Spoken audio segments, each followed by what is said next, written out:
Welcome all aspirants. आज हम UPSC 2022 prelims का क्वेश्चन लाए हैं। तो क्वेश्चन की तरफ हम बढ़ते हैं। क्वेश्चन है, with the reference to Indian economy consider the following statement.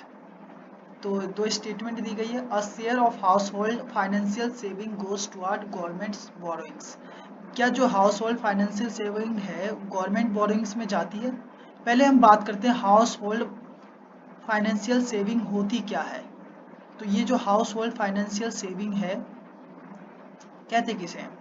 तो ये household financial saving it refers to currency, bank deposit, डेब्ट security, mutual fund, pension funds, insurance and investment in small scheme.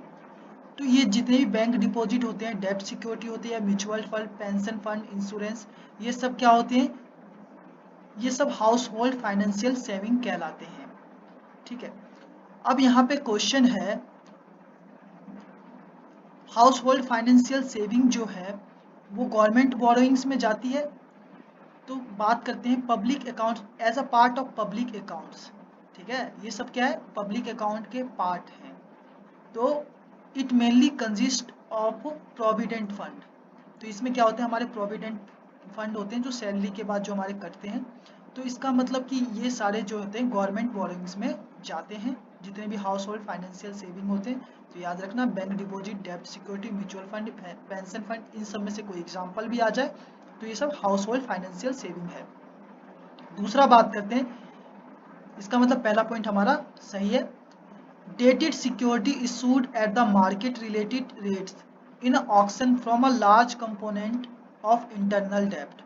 तो dated security जो होता है, market related rates जो होता है ऑक्शन में, वो लार्ज कंपोनेंट जो होता है इंटरनल डेब्ट का पार्ट है या नहीं है। तो बात करते हैं डेटेड सिक्योरिटी। जो डेटेड गवर्नमेंट सिक्योरिटी होता है उसमें क्या होता है? तो सबसे सिंपल चीज़ है कि it is a government security और bonds which are long term. जो डेटेड गवर्नमेंट सिक्योरिटी होती है लॉन्ग टर्म के लिए होती है, टेन्योर 5 to 30 ईयर्स, 5 से 30 साल के लिए होता है इसका tenure. Dated security is issued at a market related rates. Market related rates पर होता है, जो इसमें पूछा गया dated security issued at market related rates, बिल्कुल सही बात है, मार्केट रिलेटेड रेट्स पर होता है। Compromise a large share of internal डेब्ट, और बहुत बड़ा शेयर होता है इंटरनल डेब्ट का। तो दूसरा भी पॉइंट हमारा सही है। तो हमारे दोनों पॉइंट इसमें सही है। तो हमारा क्या होगा? Both 1 and 2 answer are correct. तो अब आगे बढ़ते हैं इसके एक्स्ट्रा पॉइंट की तरफ। हाउस होल्ड फाइनेंशियल सेविंग के बारे में बात करते हैं। तो अभी जो हमने पढ़ा, जो म्यूचुअल फंड होते हैं सब हाउस होल्ड फाइनेंशियल सेविंग में आते हैं। The total of this saving refer to as a gross household financial saving. तो जो टोटल होता है इसको हम gross household financial saving के नाम से जानते हैं। Once financial liability include loans from banks, non banking financial NBFC, ठीक है, and housing financial company are subtract.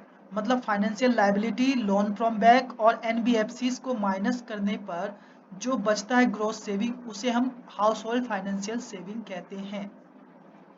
आगे बात करते हैं डेटेड गवर्नमेंट सिक्योरिटी के एक्स्ट्रा पॉइंट क्या है।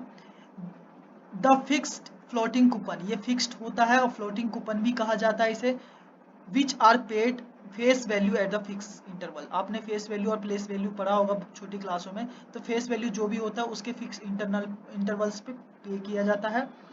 ये जो सिक्योरिटी होती है सेंट्रल और स्टेट गवर्नमेंट द्वारा मोबिलाइज होती है, मतलब दोनों ही, स्टेट गवर्नमेंट और सेंट्रल गवर्नमेंट मोबिलाइज कर सकती है। The government issue this funds to finance physical deficit. ये फिजिकल डेफिसिट को के रूप में भी इसको इशू किया जा सकता है। Dated security mean regular government bond. Regular मतलब जो चलता रहता है उसको बॉन्ड्स कहलाते हैं। Where T bill are considered separately, T bills को इसमें अलग रखा जाता है। थैंक यू दोस्तों।